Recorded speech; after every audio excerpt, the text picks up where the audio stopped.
Hello everyone. As we just witnessed, welcome to finally my post Raw review for August 4th, 2014. Monday Night Raw was live from Austin, Texas, in the University of Texas Arena. Wow! All I can say is what a show! What a show we've witnessed. A lot of great matches and a lot of real big tough build-up going towards SummerSlam, which will be in 2 weeks in the Staples Center in Los Angeles, California. Okay, we start off the night with The Authority. He comes out with Randy Orton, Mr. Money in the Bank, Seth Rollins, and the Big Monster Kane. They come out, and of course they're promoting the WWE Network. And I think Triple H must have said 3 times $9.99. Triple H talks about a couple of matches that were going to be happening. The Beat the Clock Challenge. Okay, of course he announces a match which is going to take place later on. Dean Ambrose, of course, was going to be competing in the match later that evening against Alberto Del Rio. Okay, and depending on how long his match goes, then Seth Rollins will have to counter with his match, see if he could beat the clock.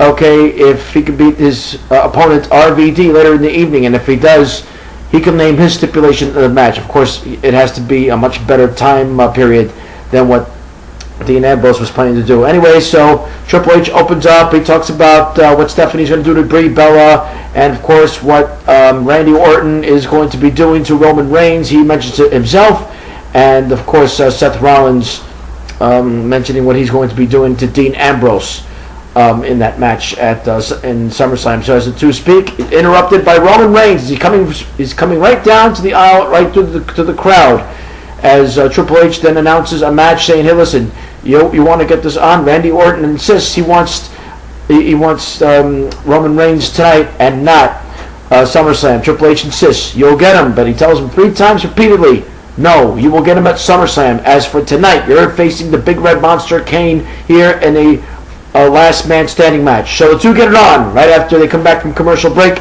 This was a pretty good match for the night. Roman Reigns against Kane. This was a pretty good match back and forth. The Big Red Monster Kane had most of the match tonight, but with the Superman punch, Roman Reigns wins 1, 2, 3, and there is your winner, Roman Reigns, as he begins his build up, as he continues to improve a lot, to impress a lot of people, including myself, both his mic skills and, of course, his wrestling ability.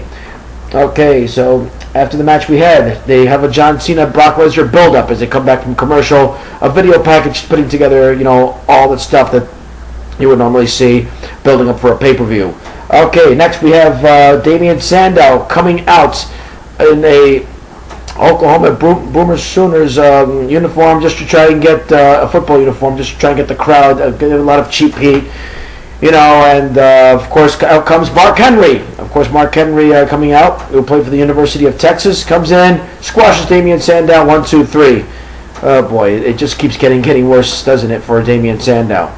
All right, we now go on to the next segment over here. Adam Rose doing a segment, seeing himself in the mirror, saying what would happen if I was 11. Then of course WWE does a couple of camera tricks of him being dressed in a suit earlier on, and saying, "Oh my God," it pops over from him having a lollipop pop over to him sucking in a pencil. Well, anyway, so that's your segment for that one. So Adam Rose and, of course, Exotic Express did a little backstage segment right there, which was kind of weird.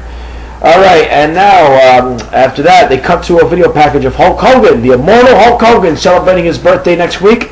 He will be the guest host on Monday Night Raw with a couple of special guests, and most likely all the people he's worked with in the 80s. And I'm going to take a guess on who is going to be the special guest. Former WWE champion, the Iron Sheik. I'm taking guesses here. I'm just taking guesses. That's all I'm saying. I'm not saying if he's going to actually be there. Probably Hacksaw Jim Duggan, Nikolai Volkov. Pretty much everybody he's worked with in the past. Roddy Piper, Mean Gene Okerlund. The list goes on and on. But we'll find out who's going to be there. And yes, do expect Bobby the Brain Heenan to be there as well. As much as his sick condition is, hey, Hogan will always be remembered in my mind with his feuds with the Heenan family. So that's what scares there. So looking forward to Hulk Hogan, the immortal Hulk Hogan, appearing on Monday Night Raw next week. Okay, now we move on to the next segment. to the next match. Dean Ambrose versus Alberto Del Rio in the Beat the Clock Challenge.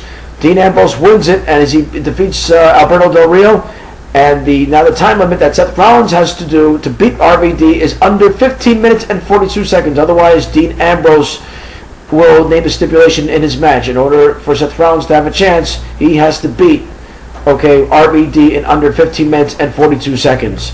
So I'll explain to you what happened later that evening. Okay, now we go move on to the next match. Now, before I get into the Rusev match, against Sin Cara, this thing with the WWE app is getting ridiculous.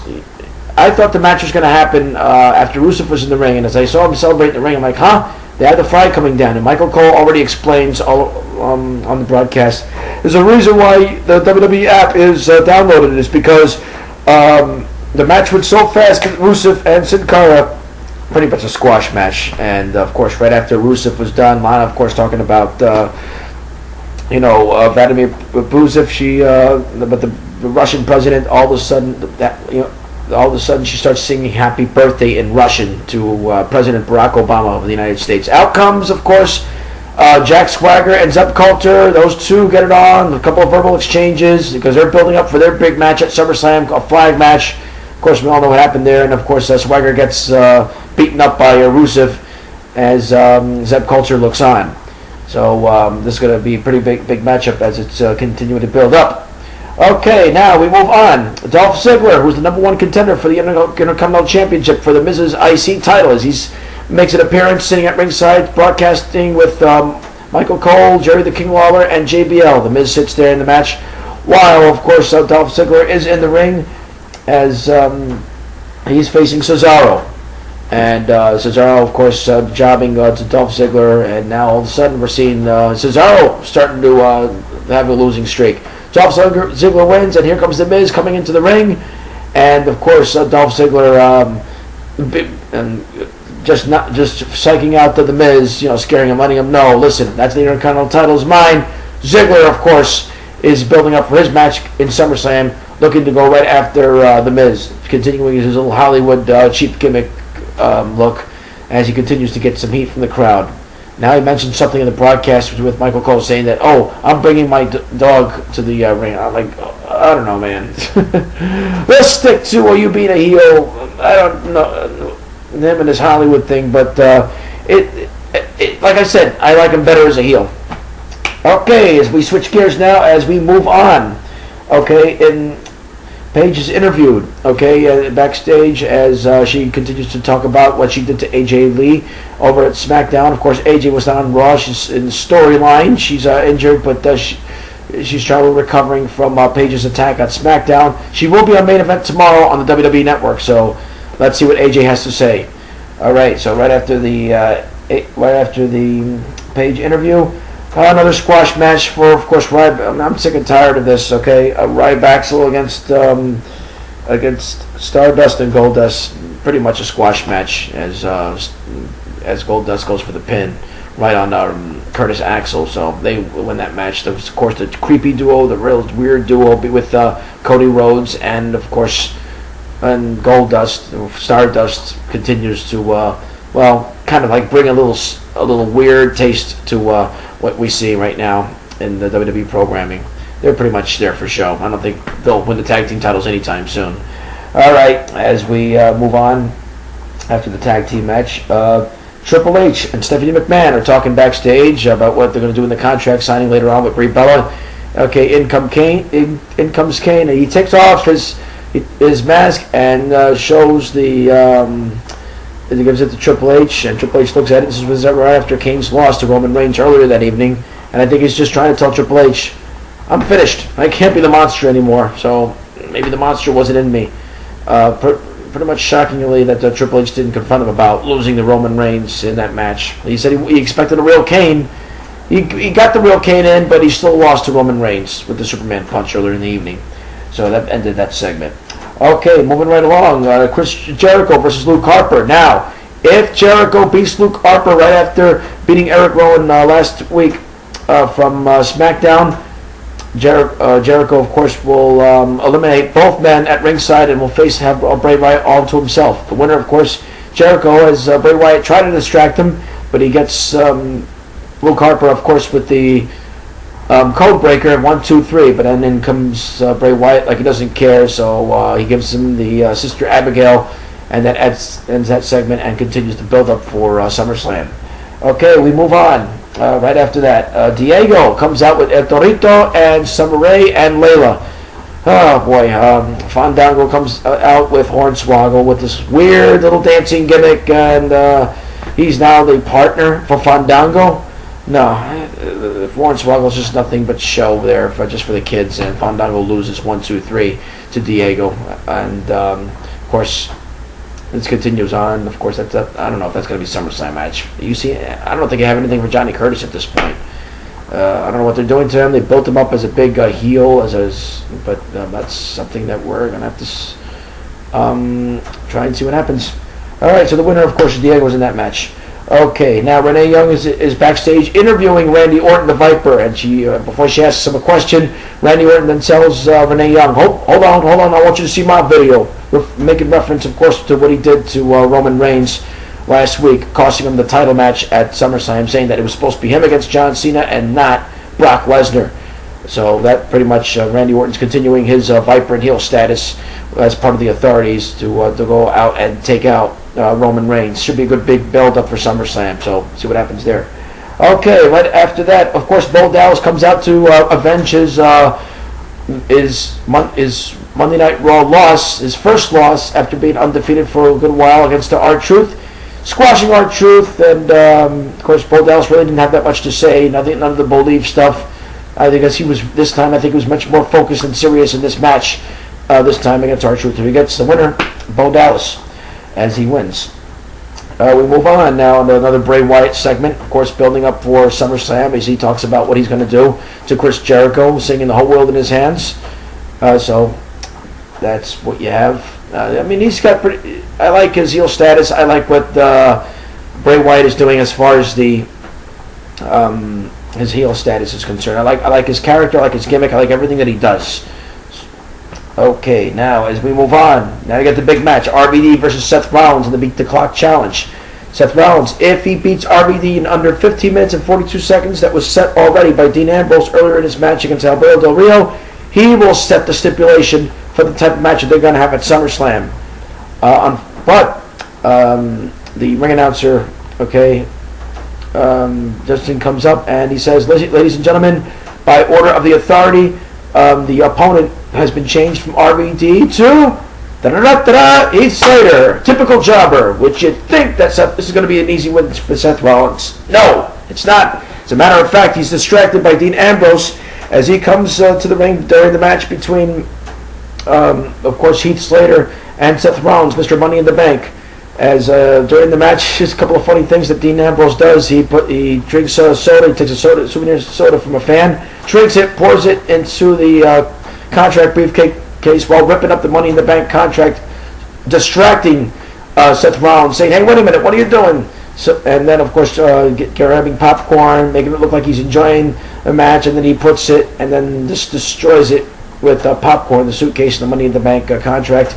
And before Seth Rollins can turn around, Heath Slater wins the match.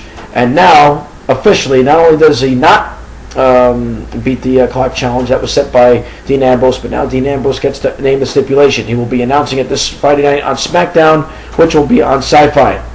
All right. After we're done with that now, and so now you have the infamous contract signing between Brie Bella and Stephanie McMahon. These two exchanged words. Great.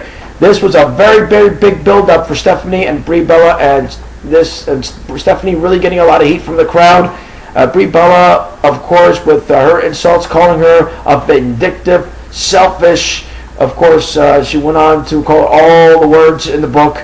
And Stephanie McMahon, of course, calling her every name in the book. And after these two pretty much signed contracts, they attack Nikki Bella, pushing a table right in front of Brie Bella, and Triple H sitting right in front of Brie, while Stephanie beats up Nikki Bella. And Triple H is laughing it off. Brie Bella slaps Triple H in the face, and but before Brie Bella can jump over the table to attack Stephanie, Stephanie attacks Brie, and beating and beating her to a pulp, just really getting a lot of heat from the crowd, and that is definitely going to set up for the big match at SummerSlam, Brie Bella versus Stephanie McMahon. Well, we've had one hell of a show, the big build-up to SummerSlam, and this is just something that that you have to do to build up a pay-per-view. Okay, my thoughts for the night, my personal thoughts of the night. I think that the match of the night, of course, had to go to Roman Reigns against Kane. Dean Ambrose doing his part against Alberto Del Rio. That was a pretty good, entertaining match. And I thought that the segment with Rusev and Jack Swagger, I mean, Zeb Coulter continues to have, he's doing the mic work, of course, for Jack Swagger. I'm waiting for Jack Swagger to talk already. I mean, you know what? He really wasn't a good talker, in my opinion. Like I said, the only thing he impressed me was his smile in the ring. And, of course, Lana continuing to be a mouthpiece for Rusev. So now you got two managers being mouthpiece. I think they're much more entertaining than the two athletes themselves. Rusev, though, does impress me with his wrestling moves. The app, I think, has to stop. You know, I know the company is continuing to advertise the app, but you know what? Let's be for real over here. Keep everything on the USA Network, okay? And the WWE Network, all right? This thing with the app, okay? This thing with the commercial. I mean, I know they have to get commercial breaks to get some revenue with the company, but, you know, enough is already. Roman Reigns continues to impress me with his mic skills. Randy Orton, of course, I kept out of the title picture, which we're glad that they're not doing John Cena versus against Randy Orton. So, and this thing with Brock Lesnar and John Cena, very good build-up for SummerSlam, but of course you heard me in my predictions earlier. Okay, and this is going to be an exciting pay-per-view. I think the WWE has tweaked a couple of things to actually make it much better. They've heard the fans. You know what they're doing. The company's doing everything they can to try and entertain. A couple of questions I've had in my mind. What are they doing to Damian Sandow? What are they doing, okay, to Cesaro? Now all of a sudden they're getting demoted a little bit. At least we know Dolph Ziggler's building himself way up again. And as far as the Intercontinental Championship status is concerned, I think he deserves the Intercontinental Championship. But here's my opinion. He went from World Heavyweight Champion now to the IC Champion. I think he should be battling for the World Heavyweight title spot. But I think the only reason why the company did this is because maybe they felt they pushed him too fast during the time he won the Money in the Bank contract and winning the World Heavyweight Championship. Okay, so, well, those are my thoughts. I'll have more thoughts tomorrow after I do my little post-show for the main event. So, I'm glad you enjoyed this Raw review, and everybody have a good night. Leave a question or comment right down on my YouTube page. Okay, so I'll talk to you guys later.